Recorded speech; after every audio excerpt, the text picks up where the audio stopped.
Hi guys, welcome to this quick review of this AOMAIS emergency radio. Yeah, AOMAIS, it's not mayonnaise, really strange name.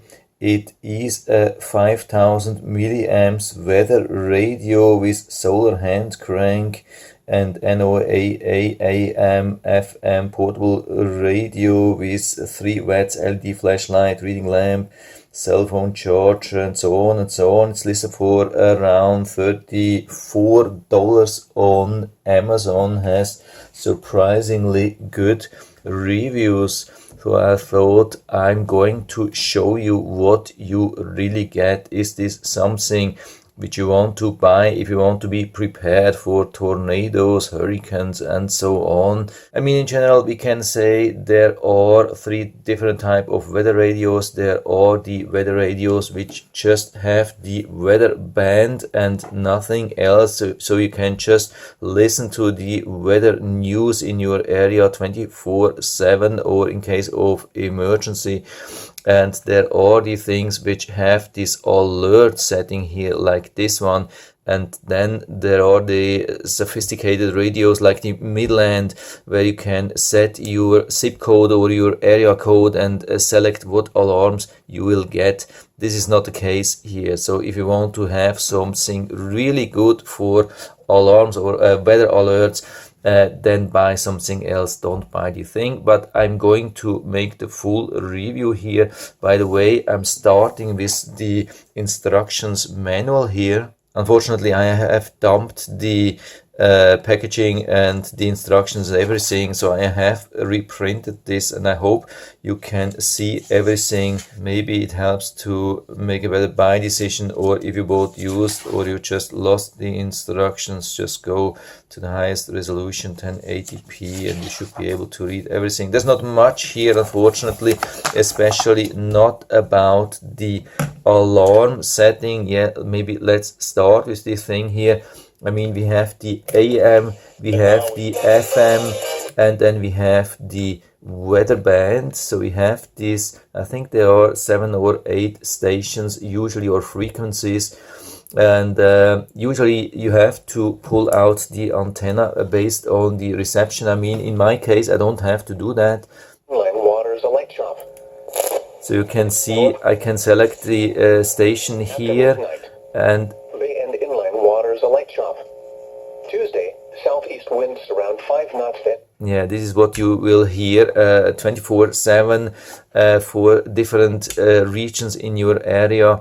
Yeah, here I have the antenna, I mean the outside antenna where the NOAA is broadcasting the weather information. This is about 1 mile away from here, so I don't need a larger antenna. I can see the antenna from here. Yeah, so it's easy to receive that. And here, that's the weather radio. I mean, sometimes you can get different stations for different locations. I have it here as well. I can receive 2 weather radios. But for the alerts, I would definitely go with the closest one, which is the most relevant usually for your region. Just make sure that you have decent reception here when you go on the weather band. So usually you will see that with the green light.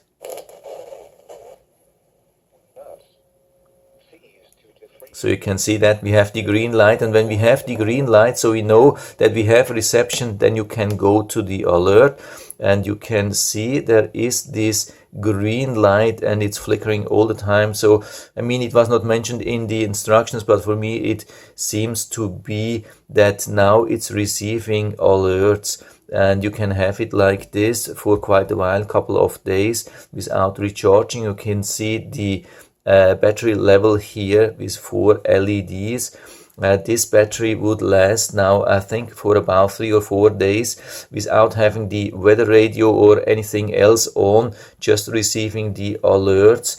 And if you want to have this the whole time, I mean, you can do that. You can have this 365 days running, but you would have to power this on. Here we have the USB-C port here, which you can use for permanent power. Actually, I mean, it's actually for charge, but you can leave it on, then you have it always on power. Here, that's the USB-A. You can use this to charge your phone in case of an emergency. It's nicely covered. We have also this hand strap. By the way, regarding the radio and speak, I mean, this is not a normal radio which you want to use for listening to music, because the quality of the speaker is so bad. I mean, there's absolutely zero bass sound, and even the rest of it is really bad. I mean, it's possible to understand the weather radio, and you can basically listen to everything, but it's more for weather information and maybe the latest news if you need that in case of an emergency. Yeah, regarding alerts, the question is, of course, how will it sound when you get an alert from the NOAA? I'm going to play that now for you. I'm not going to do that now because it's early in the morning. I don't want to wake up the whole family. It's very loud. So you can listen to that now.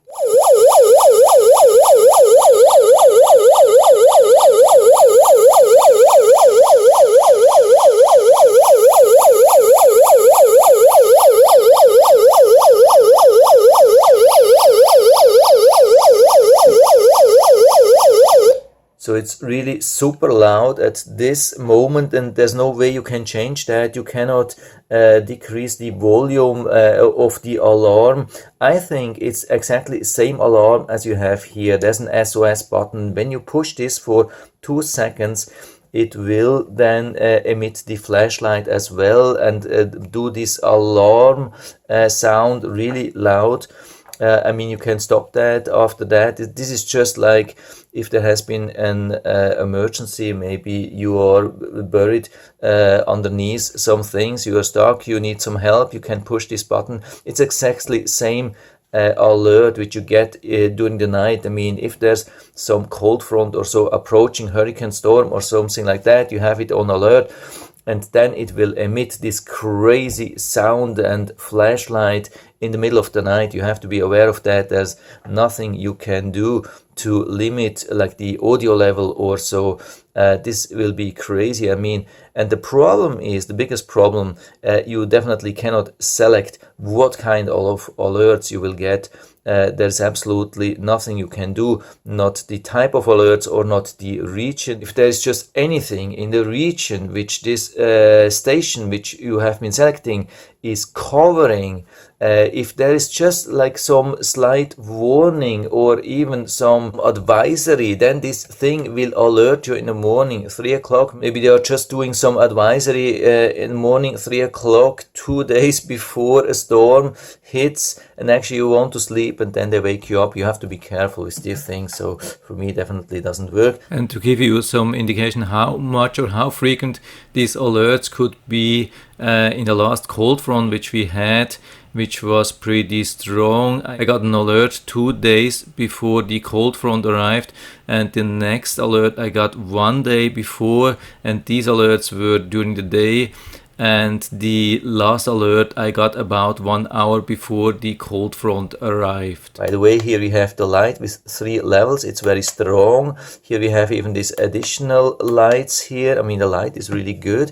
You have also this solar panel to charge. You have to have it flat. You can pull this thing up here, but it's not to give a better charge. It's just to have this extra light. There's no button which you can use to turn it on or off. It's just when you flip it up, then it is illuminating. By the way, you have also this hand crank which you can use to charge. It's not recommended to do this every day.